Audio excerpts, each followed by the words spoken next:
Hey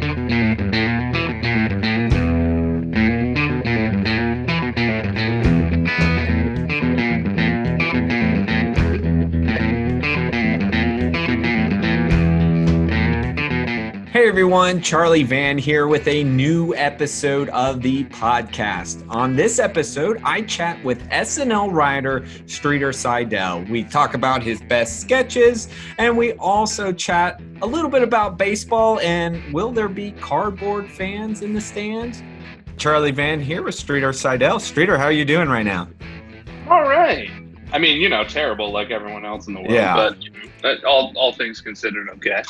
How's quarantine been for you during this time? I know you guys been with SNL doing the home sketches, but now that that's wrapped up, how are you kind of keeping sane?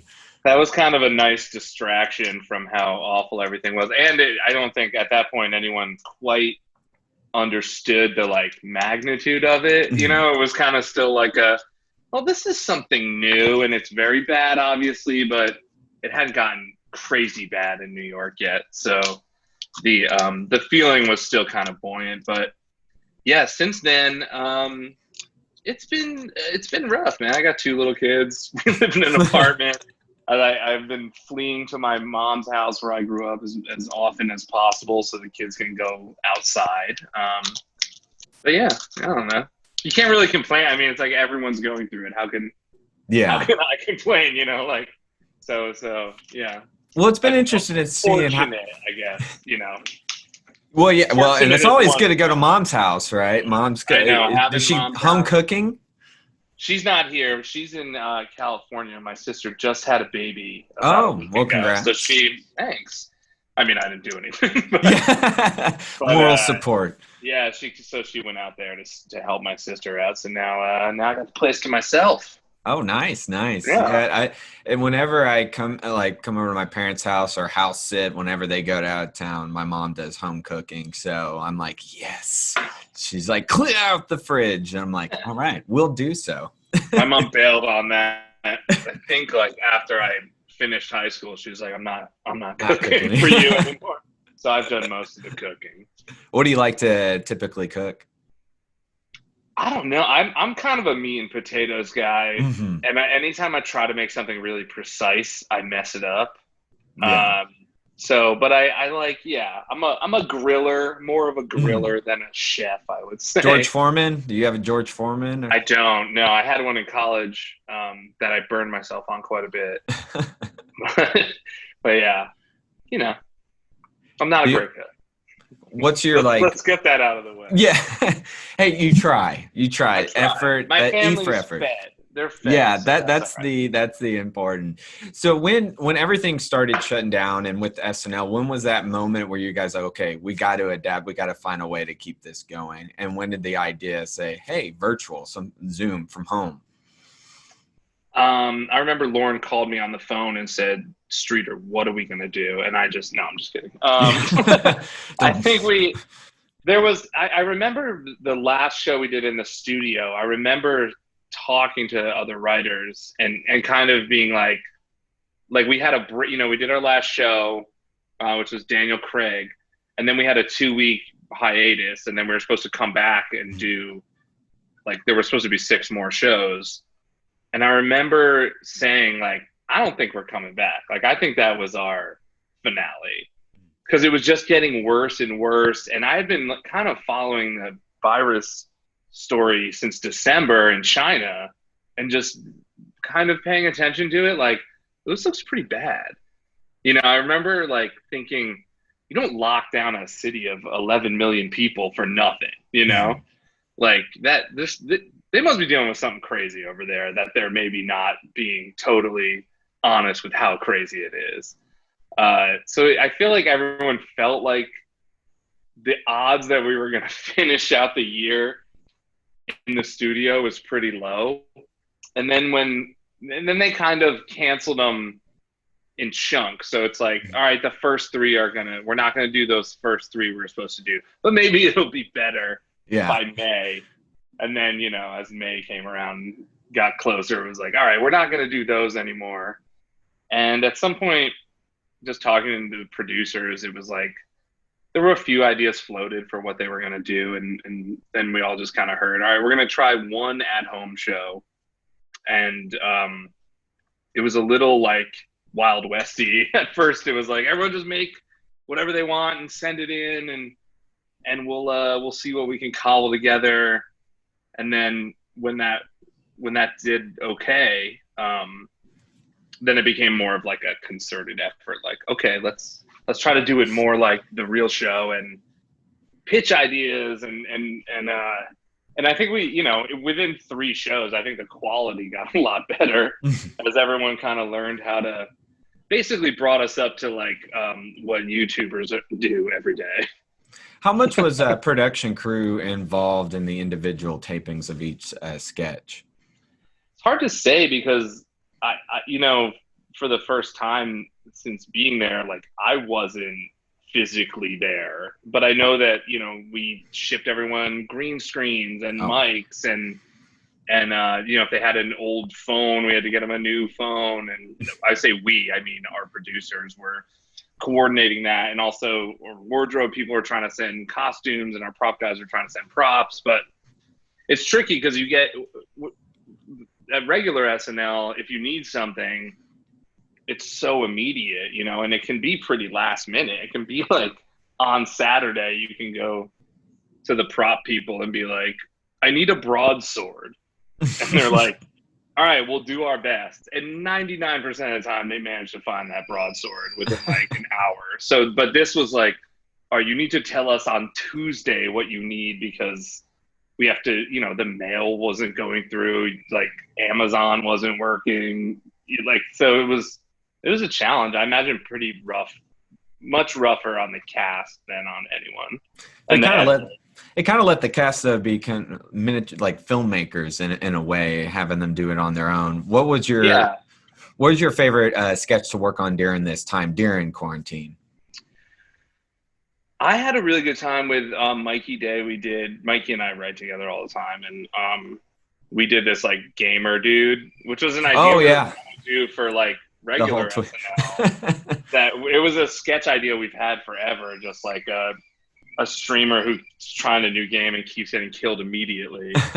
Because having played a fair amount of Fortnite, like that's like, you know, your first 100 games are that. Like, all right, let's play. And I got killed. All right. Yeah, nobody starts as ninja right away on that level. Yeah. No, you definitely like land and you're like, oh, let's explore. Let me see. And someone killed me. All right. back to the lobby I go.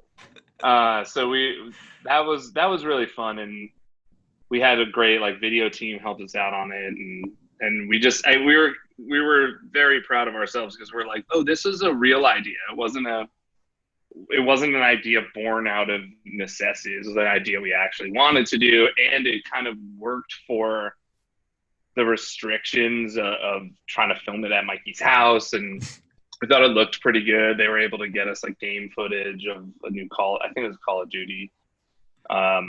But yeah, so I had a good time with that. I mean, they were all kind of fun to do, but also extremely difficult, just on the phone all day long, on Zoom or FaceTime all day long, watching takes. I mean, we did another one that was like a Snapchat filter, one kind of based on like how Chris Cuomo was doing his show from his house.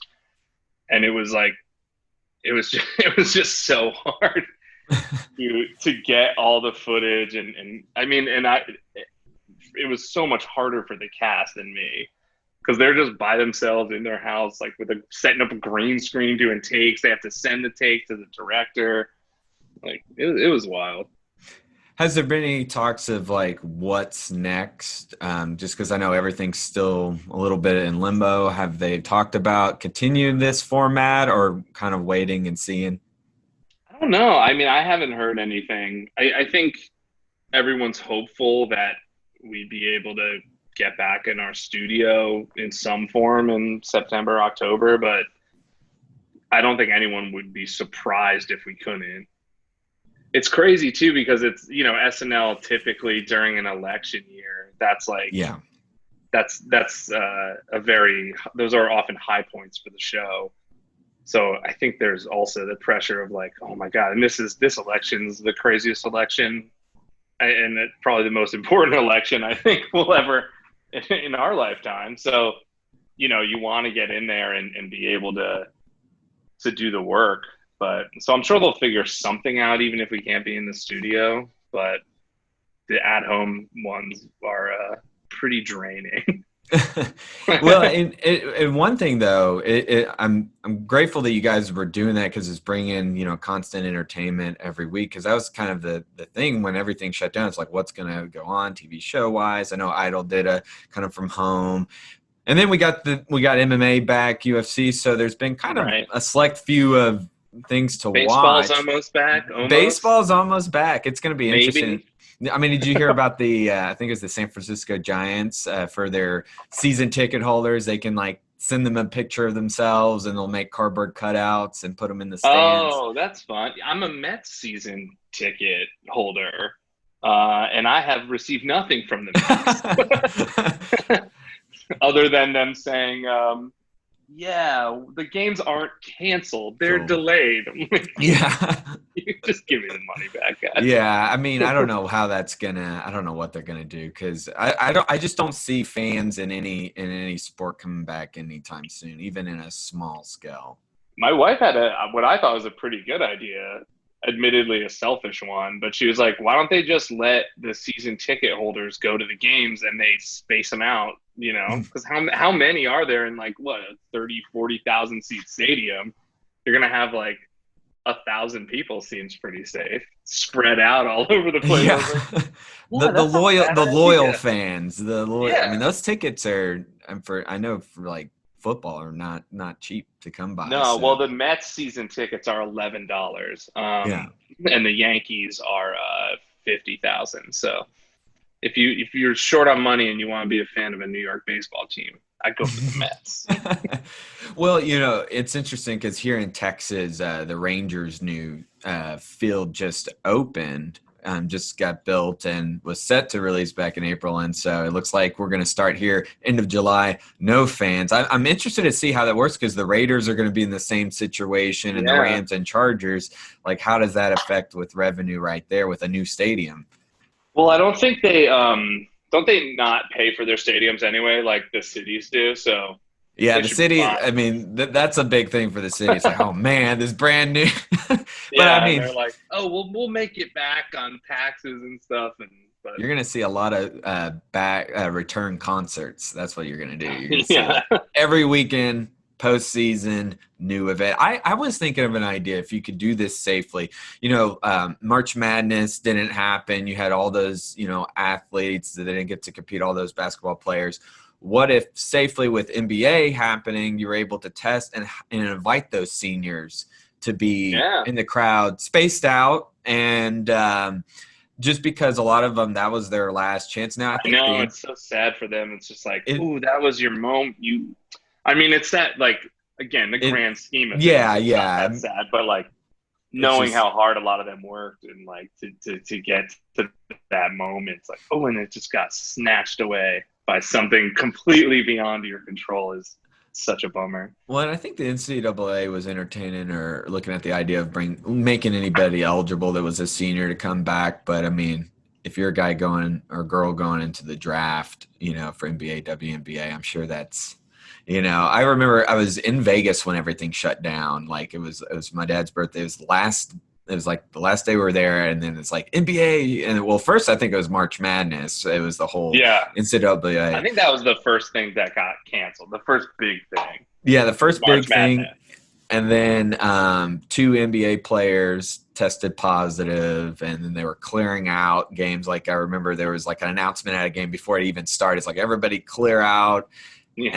And then they finally canceled. I was like, oh my, this is real. This is really, I remember everyone getting mad because the Nets had managed to test, because I think they had 1 or 2 players who were positive, but they had managed to test the whole team when nobody could get a test. And everyone was where are you getting these tests?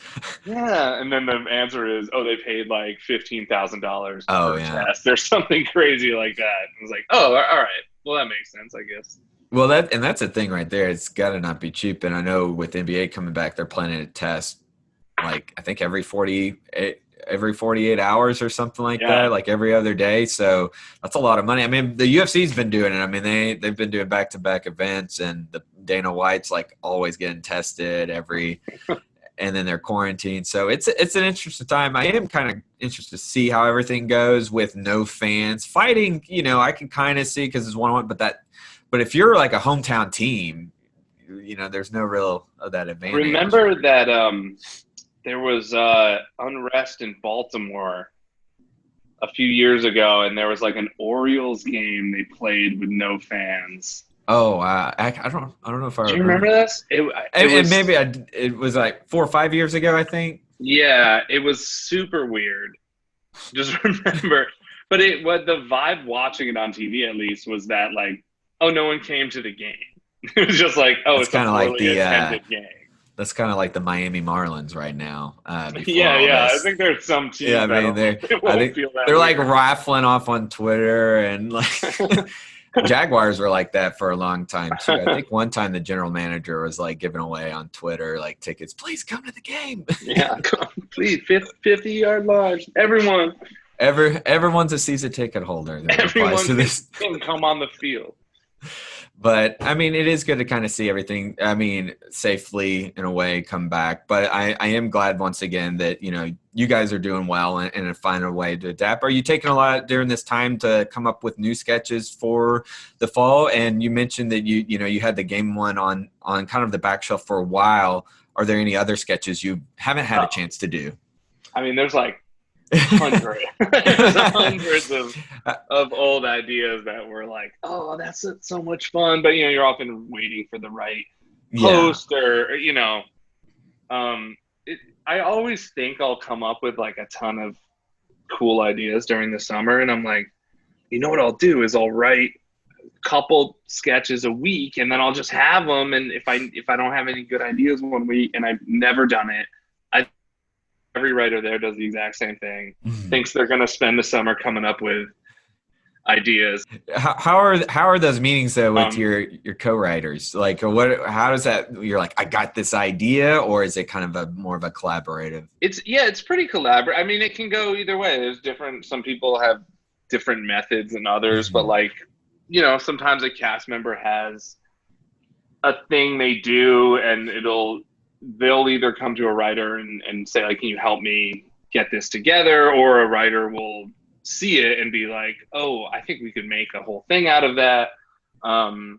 Like there was one sketch we did last season where it was Bowen and Scarlett Johansson as the couple from this choking poster.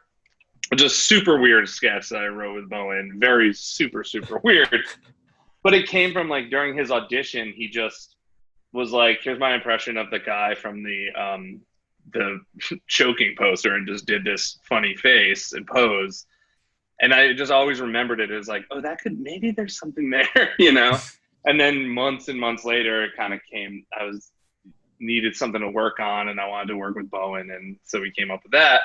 Other times you'll just have a fully formed idea that just pops into your head. Like there was one last season also from Scarlett's show that was this I Saw Mommy Kissing Santa Claus song I did that just kind of was like, just appeared in my brain as like, oh, well, and now that all I had to do was write it down, and find the rhymes and stuff. But yeah, sometimes you'll just beat yourself up all night trying to get an idea out, and sometimes you get it done, and then you read it and you're like, this is awful, and bail on it and don't even turn it in. Sometimes you write something in an hour and turn it in, and magically everyone loves it and it's great. So I don't know. There's not really one definite way it goes. Kind of.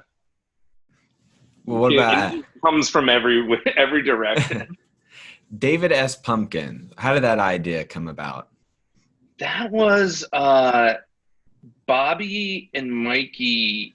Mikey, first of all, Mikey, who's my writing partner and office mate, and has been since I started there. Mikey's like a Halloween. He loves Halloween. Everything about Halloween, just like he just adores Halloween. It's his holiday. And And so we were all like working. Mike and I were working on this thing where it was like Frankenstein in the mob that's going to kill Frankenstein the monster, you know, but he's in the crowd kind of being like, I heard it's actually pretty cool. And so I was working on that for most of the night. Mikey, and I know this story's documented in a number of places, so I hope I'm not like getting it wrong. I just remember Mikey and Bobby working on, Mikey wanted to do a Tower of Terror thing, and they wanted to do some of that Little Superstar song from that viral video, a song like that. And as the night wore on, it was like taking different shapes. And I feel like around 3 a.m. or something, we all kind of came together on it, and it started to take the shape of this Tower of Terror type ride with this dude, David Pumpkins. Like, it's such a super late night idea where you're like, I don't even know what this is. And the idea of like, you know, he's confusing and he's not really scary. That's like that kind of joke Mikey and I like to do a lot. Like a dude who says his own name but doesn't really fit in. We did one with Larry David like that, where he just kind of like appears and everyone's like, who is this guy? Why is he here? Like, what's his deal? And it was definitely a mess. When at the table it went like okay. People didn't love it. Like, it was like, it kind of squeaked in. And then it just kind of got better each time. And really the only time it was perfect was when it was on air. Like, the dress rehearsal version wasn't exactly what it should be. There was at one point Lady Gaga was in it as David Pumpkin's wife, but then she backed out because of she wanted to focus on her performance for the show. Yeah, so it was, that one is just like one of those SNL stories you hear about, just like some super late night weird writing session and just like, I don't know what this is. Let's just see. If anyone can make it work, Tom Hanks can make it work. I was about to say, Tom Hanks pulled it off very well. And he's like the ultimate dad trying to scare you. Like, kind of be cool, but scary. It just kind of was like one of those magical things there that just, you can't really, I still can't quite figure out why it worked other than Tom Hanks. And just the structure seemed to work, but it was very much like by accident that it became that. We did not think it was going to be that at all. And then he comes back for the rap song in 2017. Yeah, that was our last. Yeah, that was.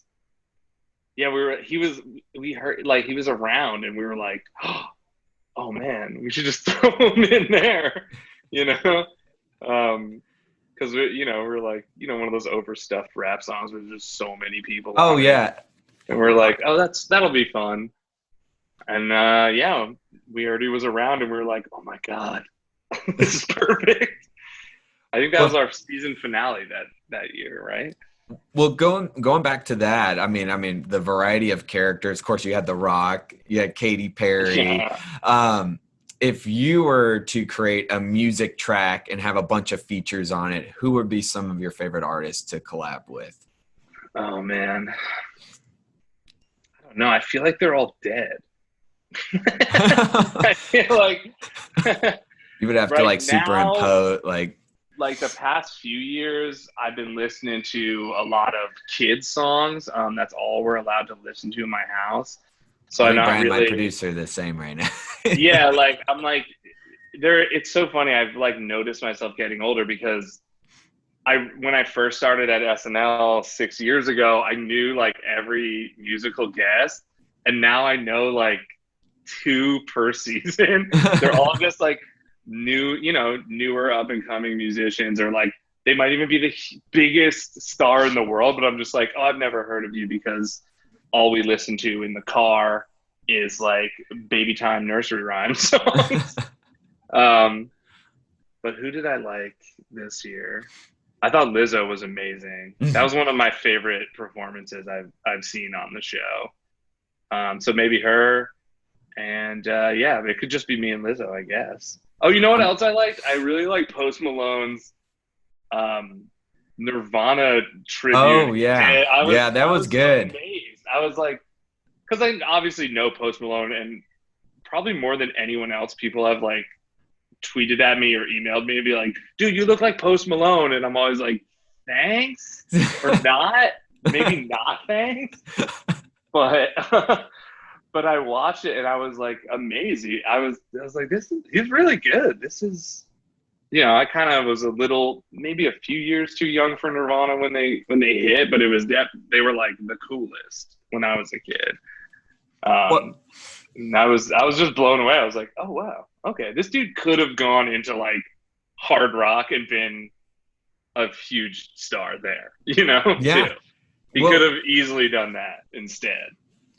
Well, I think it was interesting during this time. You've seen a lot of musical artists. Like you said, Post Malone did the Nirvana tribute. Machine Gun Kelly is like recovered so many songs right now. And him and Travis Barker have been a duo. I think that's kind of cool. I mean, it's given a different take. I've like seen all these people come through the show, and like, worked with some of them. Like I did a song with The Weeknd that was actually on our last show we did in the studio. And it's so, even though I'm not like a huge like music dude anymore, on account of being a father of 2 little kids, you just become your parents where you're like, you don't know this song, Mom and Dad? How do you not know this song? And they're like, I don't know, dude. I was trying to like pay the mortgage and like raise you guys. I didn't have time to just like sit for hours listening to music I liked, but getting to see all these musicians in the studio is amazing because it's so intimate and they're putting their best foot forward when they're on that stage because for a lot of them it's a big showcase depending on what point in their career they're at. But then getting to sometimes like do a song with some of them is incredible. Like The Weeknd came in and I truly like, I of course knew The Weeknd and I knew a lot of his songs and stuff and liked him. But then just like being in this little dumpy SNL like office where he's recording his vocals, hearing him do it literally perfectly on the first take and then going like, you want me to double it? And then doing it again, exactly the same way, like to the like breath. I've never seen anything like it. And it was just like, oh, you are like better than everyone else. Like you're a cut above. It's so cool to see someone like that good and see them a wonderful performer up close do it. And you're just like, oh, there's no bullshit about this. Like you are that good. So I guess I'd put The Weeknd on my song too. Yeah, he's wonderful. He's great. And super nice dude too. And very, very funny. We also love Chance the Rapper. Oh yeah. Mikey and I love that. Was it when he was doing the sketch on, was it hockey? Where he's doing the yeah. We did that one where that's our character we have for him now, Laszlo Holmes, the reporter who gets assigned to cover something he doesn't know. We did another one where he was at an esports tournament, which is like huge, but I think for a lot of people would be surprised at how big it is, and you're like, what? There's like 20,000 people here to watch like these 5 nerdy dudes play like League of Legends. All right. Well, I want to bring up one final sketch, one that I always have to rewatch over and over again. That's Close Encounter. The chemistry during that, but also I think too for me, Ryan Gosling just breaking. I mean, hard to keep it together. I mean, Kate McKinnon's such a genius and talented. Talk about coming up writing that sketch and then just seeing it go live and then seeing Ryan's reaction and character. That was like the opposite of what happened with David Pumpkins, where that one was, Mikey and I sitting down, and the jokes were just like flowing very easily. And we worked with Kate on it, and she kind of, as we're like pitching around, she's finding this character that, lady was like, hey, what are you gonna do? And we kind of like, it became a very full character very quickly, where it's like this lady who's just gets the shit end of the stick, but is just kind of accepting of it and is like, hey, what are you gonna do? That's sort of her worldview. And so with something like that one, it was like, it's not that we knew it was going to work as well as it did, I think it was last in the read, like, or second to last or something, and we had bombed out that whole show. Like, Mikey and I had written a bunch of stuff for that show. And at the table read, they were all bombing. Like, nothing was working. And we were like, oh no, we blew it this week. Like, we're not going to have, and Mikey was still just a writer then. And so that was our whole week, you know. It's not like he was going to be in other stuff if that didn't go. And then Kate was just so good at delivering those lines and just had like inhabited this character perfectly.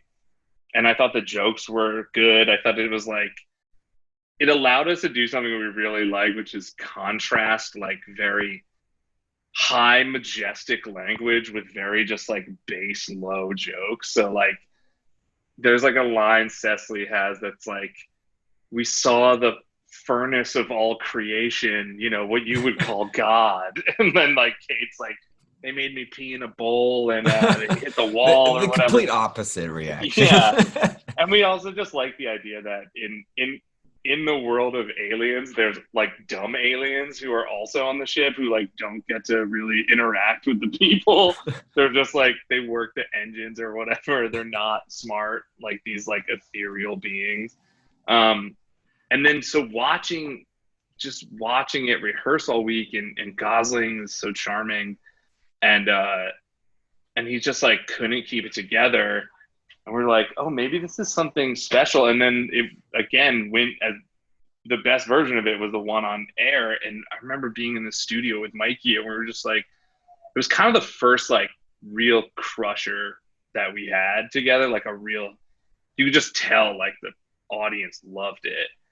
And we were just so excited. And we're like, ah. And we got a very rare Lorne compliment, I believe, at Dress, where he just went like, nice piece. And that's it. Like that's probably the most you're getting out of him. So when you do get one of those, it's like, oh my God, a huge victory. So it was awesome. And then it just like, you know, took off, and we were so excited. Because it's rare to get a win like that. You don't get many of them. Even the best writers there, you know, you only get a couple real big hits, even if you're there for a long time. So that was definitely like a highlight of my time there. And also just watching Kate, like I thought that was one of the best performances Kate's done. And every time we've done it since, she's like found a new little wrinkle on this character that's so funny that I just love. Miss Rafferty. Well, Streeter, I want to thank you for taking your time here today. I can't wait for SNL to return. You know, this fall. We'll see you and me both. Yeah, we'll see how it goes. We'll see how, you know, if it's in person or if it's, you know. But I mean, I feel like you guys do a great job. And once again, you know, congratulations on everything and your family and your thanks so much as well. Well, I want to thank Streeter Seidell again. Be sure to check out some of those SNL sketches. You can find this podcast on YouTube, but also on Spotify and Apple Podcasts. Please go subscribe, share the link. As always, I want to thank you out there for tuning in.